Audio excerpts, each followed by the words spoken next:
Hasta este momento, hemos explorado el trasfondo de las cartas de Pablo a la iglesia en Tesalónica y el contenido básico de estas epístolas. Ahora podemos pasar a nuestro tercer tema. ¿Cómo reflejaron estas epístolas la doctrina teológica central de Pablo de los últimos días, es decir, su escatología? En sus cartas a los tesalonicenses, Pablo abordó problemas específicos relacionados con sus vidas. Escribió sobre los profetas falsos y sobre una vida responsable y llena de fe, de la misma manera que corrigió sus puntos de vista sobre la segunda venida de Cristo. Pero como lo hemos visto en lecciones anteriores, es útil distinguir las enseñanzas específicas que Pablo incluyó en estas cartas desde los mandatos teológicos más básicos que unían las piezas de todo lo que enseñó. Como en sus otras cartas, las epístolas de Pablo a los tesalonicenses salieron del corazón de su teología, a la que hemos llamado su escatología. Usted recordará que la escatología de Pablo provino de perspectivas comunes en el Antiguo Testamento del plan de Dios para la historia. La gran mayoría de judíos en el primer siglo creía que la historia se dividía en dos eras, esta era y los tiempos venideros. Esta era un término técnico que designaba la era presente de pecado, juicio y muerte. Pero los tiempos venideros eran la era del juicio final contra los enemigos de Dios y las bendiciones últimas para el pueblo de Dios. En esta perspectiva, la venida del Mesías o Cristo era el punto que marcaría entre estas dos eras. Cuando el Mesías viniera, traería consigo el fin de esta era y presentaría las maravillas de los tiempos venideros. Ahora, como seguidores de Cristo, Pablo y los otros apóstoles modificaron este modelo de dos eras de la historia. Ellos sabían que Jesús era el Mesías y que Jesús había inaugurado los tiempos venideros. Pero también sabían que los tiempos venideros no habían llegado en su plenitud, asimismo que esta era no había terminado. Así que explicaron que los seguidores de Cristo viven en un período que puede describirse como ya y todavía no. Un tiempo en el que la próxima era de la salvación eterna ya está aquí de ciertas maneras, pero todavía no está aquí en su plenitud. Este modelo de escatología ocasionó algunas disputas en la iglesia primitiva porque naturalmente surgía la pregunta: ¿cuánto de los tiempos venideros ya está aquí? Conforme los cristianos buscaban respuesta a esta pregunta, algunos tomaron posiciones extremas. Como lo vimos en la lección de Pablo y los Gálatas, algunos cristianos actuaron como si los tiempos venideros no hubieran llegado de ninguna manera significante, subestimando lo mucho que Cristo había logrado en su primera venida. Nosotros llamamos a esta desequilibrada perspectiva escatología minimizada. En Tesalónica, sin embargo, prevalecía el otro extremo. Los tesalonicenses desarrollaron lo que nosotros podríamos llamar una escatología sobreentusiasta. Bajo la influencia de profetas falsos, muchos creían que la consumación de los tiempos venideros ya había ocurrido o que simplemente estaban a la vuelta de la esquina. Y debido a esto, trataban muchos aspectos de la vida en esta era como insignificantes. Pablo se dio cuenta de que esta escatología sobreentusiasta había llevado a los tesalonicenses a serios problemas. Así que les escribió para darles una perspectiva más equilibrada del traslape entre esta era y los tiempos venideros. Pablo respondió al problema de los tesalonicenses intentando equilibrar su manera de ver los tiempos finales. Él hizo esto por lo menos de tres maneras importantes. Primero, explicó la doctrina de la salvación de manera que equilibraba la escatología de los tesalonicenses.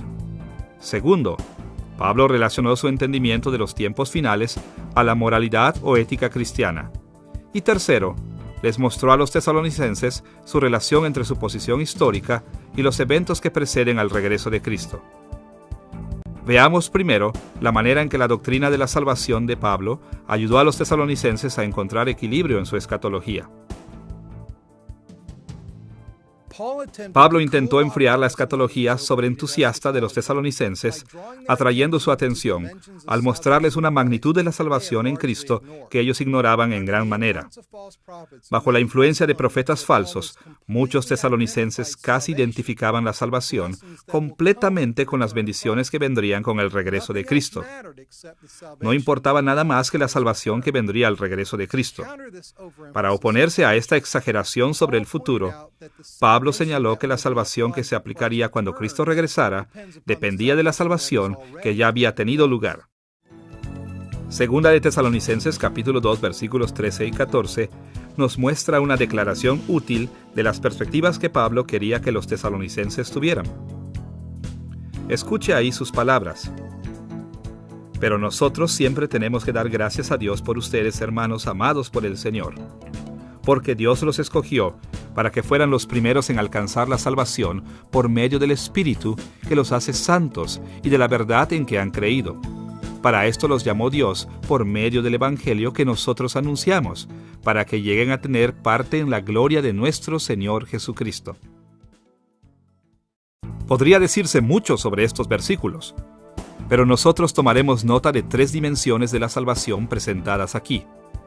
Veremos primero cómo Pablo atrajo la atención hacia la salvación en el pasado.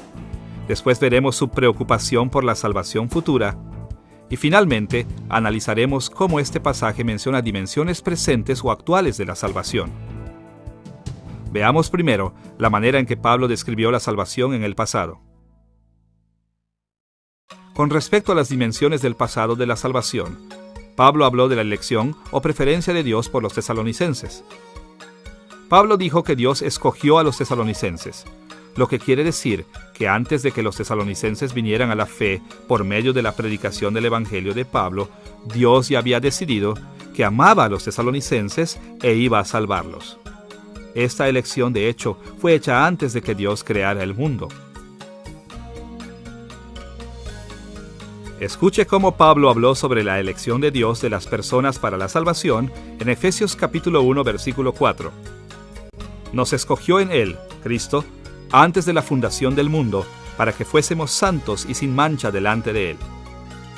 Esta idea también parece estar presente en 2 de Tesalonicenses capítulo 2, versículo 13, donde Pablo escribió: Pero nosotros debemos dar siempre gracias de que Dios os haya escogido desde el principio para salvación, mediante la santificación por el Espíritu y la fe en la verdad.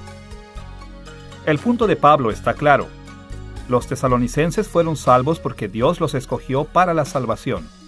La salvación no está fundada en las elecciones que los seres humanos hacen en la historia, sino en la eterna voluntad de Dios.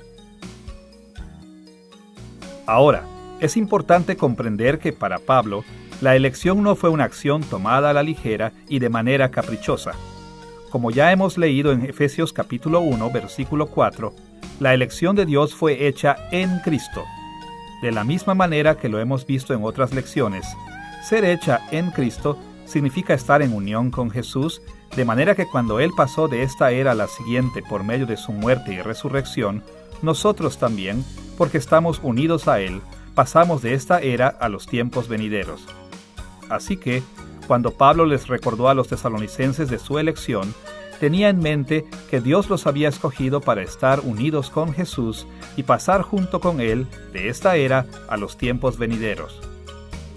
Por eso es que Pablo también escribió sobre otra dimensión de la salvación de los tesalonicenses que había ocurrido en el pasado, su conversión.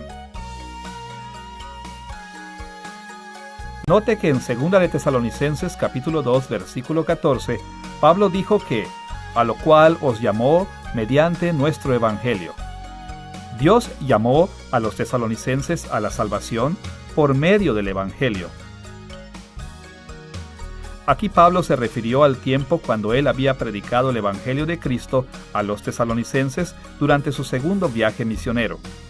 Ellos habían oído y habían creído las buenas nuevas de Cristo, y esta reacción inicial positiva al Evangelio les trajo la salvación. En 1 de Tesalonicenses capítulo 1, versículos 4 y 5, Pablo habló de la salvación como algo que tuvo lugar tanto en la elección eterna de Dios como desde el primer momento en el que los tesalonicenses creyeron. Porque conocemos vuestra elección, pues nuestro evangelio no llegó a vosotros en palabras solamente, sino también en poder, en el Espíritu Santo y en plena certidumbre. La conversión de los tesalonicenses es la prueba de que Dios ya los había escogido para la salvación. Al mencionar estas dimensiones pasadas de la salvación que ya se habían realizado en las vidas de los tesalonicenses, Pablo reafirmó el evangelio que ya les había predicado y les aseguró que ya habían experimentado ciertos aspectos de la salvación. La segunda manera en que Pablo atrajo la atención hacia la salvación en sus cartas a los tesalonicenses estaba enfocada en las dimensiones futuras de su salvación. Por ejemplo, en 1 de Tesalonicenses capítulo 1, versículo 10, Pablo escribió que los creyentes deben esperar de los cielos a su Hijo, al cual resucitó de los muertos, a Jesús, quien nos libra de la ira venidera. De una manera muy parecida, en 2 de Tesalonicenses capítulo 2, versículo 14, indicó que el final de la redención divina es alcanzar la gloria de nuestro Señor Jesucristo. A pesar de que los tesalonicenses estaban demasiado preocupados por el regreso de Cristo, Pablo sabía que el regreso futuro de Cristo traería la salvación a su consumación. Tal como lo sabían muy bien todos los tesalonicenses, la última meta de la salvación es la liberación final de la ira divina y la glorificación de los seguidores de Cristo. Pablo no tuvo miedo en admitir que en el futuro nosotros experimentaremos una transformación radical y completa a un estado inimaginable de honor y gloria conforme reinemos con Cristo en los nuevos cielos y la nueva tierra. En tercer lugar, además de mencionar los aspectos pasados y futuros de la salvación, Pablo habló también de la salvación como una realidad presente continua.